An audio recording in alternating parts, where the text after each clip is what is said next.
2022 Inside Out International Conference. It's been 2 years coming, and we're here.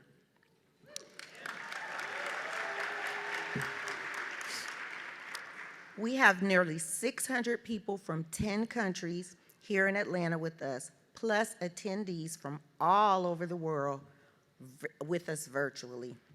My name is Charmaine Godley. I'm the inaugural fellow for Children in Nature Network. I live here in Atlanta. I was born in Chicago, raised in Southern California, and developed my purpose in Atlanta. But that's enough about me. Did you know there's a tribe in Africa called the Maasai who traditionally greet each other, whose traditional greeting to each other is, "How are the children?" They do not ask each other, "How are you?" or "How is your day?" but rather they ask about the next generation. The Maasai believe that monitoring the well-being of their children is the best way to determine the future health and prosperity of the whole society. In our work, we must think not only about the children, but also about the families and the communities in which they live. And we must acknowledge that children thrive only when their environment supports their optimum growth and development.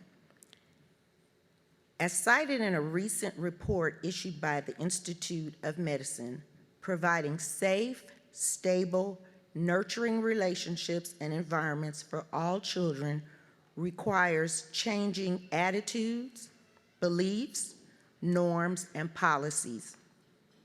That kind of shift in attitude and policies requires a huge commitment, which you are demonstrating by being here. Give yourselves a hand. Together, we want to create a future where when the question is asked, "How are the children?" we can all respond, "The children are well." Let's take a moment to say hello to a neighbor at your table or somewhere close by and ask, "How are the children?" Please. Hopefully you heard someone say the children are well. So now for a little bit of housekeeping.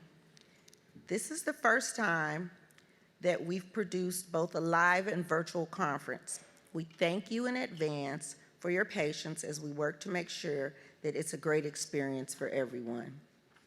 For those of you in Atlanta, thank you for wearing masks. I don't have mine on, so they said I could do it when I talk and eat, okay? Thank you for wearing your mask. We appreciate the way that you care for each other. For all of our sessions in the main ballroom, you'll have the opportunity to ask our speakers and panelists questions. On your tables, you'll find Q&A forms. Fill them out and hand them to a staff who will circulate when the question and answers start. For our virtual guests, please add your questions to the Zoom chat and we'll get to them in the mix. And now, it is my great pleasure to introduce my good friend and colleague, Francis Mendoza, who is the Manager for Community Development for Children in Nature Network.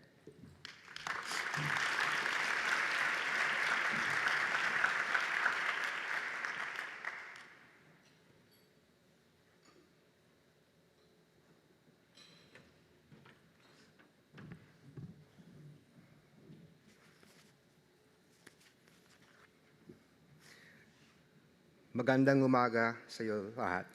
Ako si Francis Mendoza. Yung pronouns ko ang he, they, sila. 5 ako nang pumunta ako dito sa United States, taga Pilipinas. Ito ang lupa ng mga Muskogee Creek, Cherokee, at iba pa. Morning to you all. My name is Francis Mendoza. My pronouns are he, they, sila. I was 5 years old when I came to the US from the Philippines. This is the land of the Muskogee Creek, Cherokee, and many others. I spoke in my native Tagalog to highlight the many cultures that have emigrated here to Turtle Island by choice or by force, and the many languages that we speak, including the ones heard by our plant, animal, and rock relatives since time immemorial. For more than 500 years, Native communities across the Americas have demonstrated resilience and resistance in the face of violent efforts to separate them from their land, culture, and each other. They remain at the forefront of movements to protect Mother Earth and the life she sustains. Indigenous children, elders, and families continue to live and thrive today on Turtle Island and beyond. We, the Children in Nature Network, acknowledge the critical and necessary step to honor, amplify, and support Native voices, acknowledge the land on which we live on, the water we play in, and the planet we all love. Join us in adopting, calling for, and spreading this practice. And just want to make sure that we want to acknowledge that this event can't happen without our generous sponsors. And it's my pleasure to introduce our presenting sponsor and also an officer on our board of directors, Lisa Moore.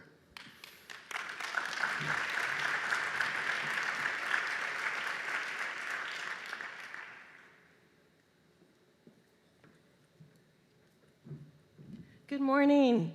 It's so great to see so many of you in person here. We're so excited this is actually happening.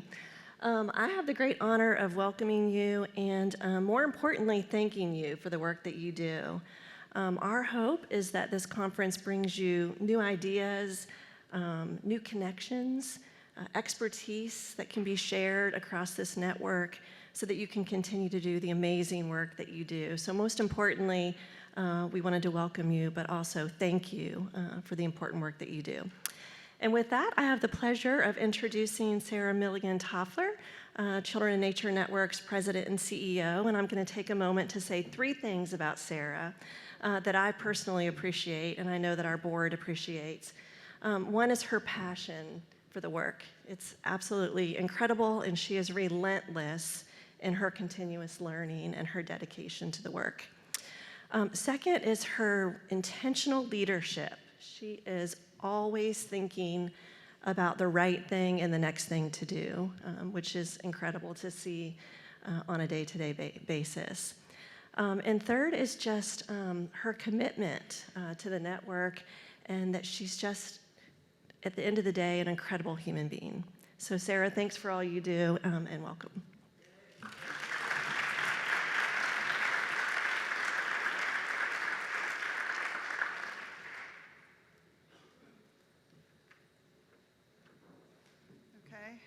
Mask stuck in the earrings, that's a thing that happens now.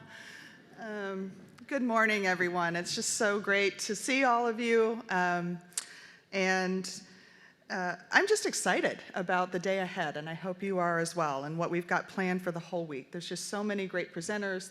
Thanks to all of you who are presenting and all of our keynotes. Just couldn't be more excited. I'd like to just get a quick show of hands. If this is your first Children in Nature Network conference, raise your hand.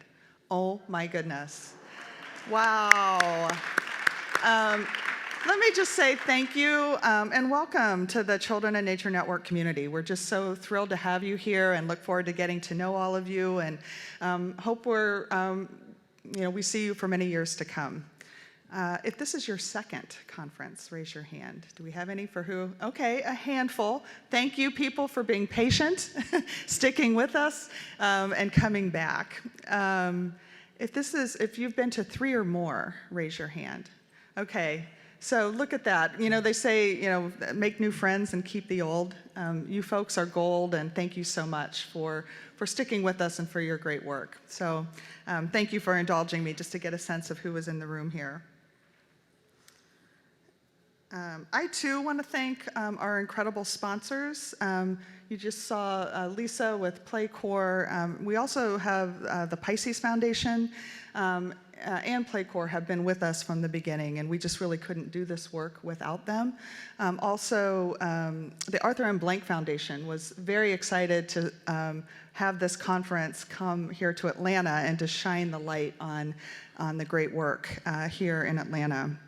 And so with that, we have a very exciting announcement and sort of celebration of some of that great work. So I'd like to invite my colleagues and friends, George Dusenberry from the Trust for Public Land, Lisa Ratliff from Kaboom, and Parks Commissioner John Dargle.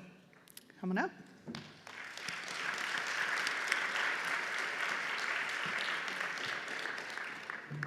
So the Atlanta Community Schoolyard Initiative is just a very exciting initiative being led by Trust for Public Land, Park Pride, Urban Land Institute, and other great organizations to advocate for park equity, nature equity, play equity, and I'm just going to turn the mic over to George to share with you some of the exciting developments with that work.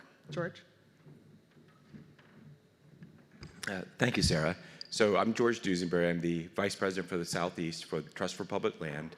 We're a national organization that looks to connect everybody to the outdoors by creating parks and preserving land. And a big part of that is community schoolyards, green community schoolyards. And we actually work with the Children Nature Network and collaborate nationally to do that. Just a best practice to make available current assets to the public. And what we do is we engage students to reimagine what their schoolyard could be to better serve them as an educational center during the day, but then the broader community as a park or green space after hours. And so about 4 or 5 years ago, and Commissioner Dargle was actually with me, we met with Atlanta Public Schools, and we said, hey, you should open up your schoolyards and make them available to the public so that everybody can take advantage of them. And they said no. And so we said, okay, where can we find common ground? So we launched a pilot project where we agreed to look at 10 schools in APS, again, go through that process, engage them, open it up, and make those 10 schools available to the public. And for those who did the tour yesterday, you saw one of those schools, Miles Elementary, and I believe we have some tours also on Thursday. We get to see a couple more of those. I want to give a shout out just to Jay Wozniak, I think is there in the back, who's been leading that work for us. There he is, there Jay is. So just give him a round of applause. So it's really exciting, impactful work and starting to show what the potential could be, but we also realize that there is a potential to do a little bit more beyond that. So I want to bring up Lisa Ratliff with Kaboom to talk a little bit more about how we're hoping to build upon the success that we've had with our initial project. Lisa. Thanks, George. I'm Lisa Ratliff. I'm the CEO of a national nonprofit called Kaboom, and we exist to make sure that every single kid has equitable access to great places to play. Our mission is to end play space inequity for good. And yes, oh, thank you. And it's so important because, as Charmaine mentioned, how are the kids? How are our children doing? And, to be blunt about it, our children have the potential to not be doing well with all that they've gone through, not just in the past 2 years, but in the past, let's say 6 years, maybe even more. It's our responsibility to wrap ourselves around them and do whatever it takes to course correct for them and their lives and give them the childhood that they deserve. So George mentioned that about 4 years ago he was talking to APS. Kaboom has worked in Atlanta for decades and had also been talking to APS. And I reached out to George because I was realizing, we got to work a little bit differently. We're coming at APS, you're coming at APS. They're navigating all of our energy and interest and passion to bring communities and students and teachers together to imagine and build their play spaces. And the work you're doing is very aligned with that as well. And imagine the possibilities if we brought our resources together. I have so admired the work that Trust for Public Land and Park Pride and Children in Nature have been doing to really re-envision and come together in partnership how their work can be done. And so Kaboom has been very interested in being a partner. We've been bringing resources into Atlanta for a long time, and how can we be better aligned with the plans of the community, the leadership, the innovation taking place? That has been our interest. It requires us to think differently, to see what some might look at as a competitor, which is crazy in the work that we do, right? But to see that as a potential for partnership and possibility to go further faster, to get on the same ship, and to really do what we need to do for this generation of kids and communities that so need us. And so we've been really excited to be sitting with a group of leaders in Atlanta to think about what would it look like? What would it look like if we pooled our resources, if we got on the same page, if we started thinking differently, if we looked at our work as complementary to one another? And so we've been committed to figuring that out. What is really exciting to me is to meet somebody like Commissioner Dargle, who is really looking at a broad level of how do we create a plan of action for folks like us to come and align ourselves underneath. And so that kind of thinking takes innovation. It takes great leadership, and it's my pleasure to introduce him and welcome him to the conference, because it is so important to have leaders like you who are inspiring us and helping us to get ourselves together around common purpose and really begin thinking about how can we go further faster by sitting at the same table and thinking about how my resources are your resources are my resources, and ultimately our collective resources belong to the communities that have needed us all along. So I invite you to come up. Thank you. Thank you. Thank you. Good morning. Welcome to Atlanta. That is correct. I'd like to celebrate this Green Schoolyards initiative, and it's only come to fruition because of community and the involvement of the community as a whole to see the success of this. As mentioned before, we did complete over a 2-year period our 10-year comprehensive Parks and Recreation Master Plan, Activate ATL, Recreation and Parks for All. And we found at the very beginning of our production that we needed to look through an equity lens to create our 3 goals of investing in our system, connecting and growing our Parks and Recreation system in the city of Atlanta. And we couldn't do it without the work of the community coming together, as well as organizations like the Trust for Public Land, Park Pride, Andrew White, your involvement as well in this green initiatives.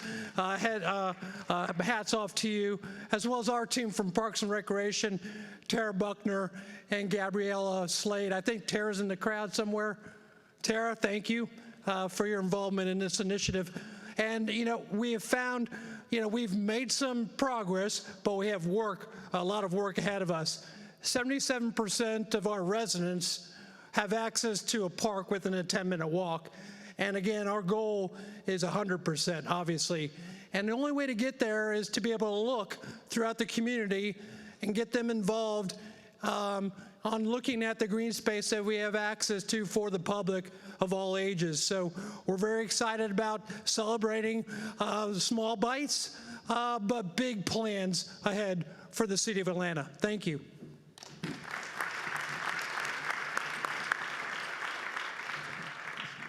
And the commissioner mentioned Andrew White and Park Pride, and I was remiss in not doing that. So Andrew is kind of Jay's counterpart, the 2 of them. So Andrew, why don't you kind of stand up and let's give you, come on, stand up.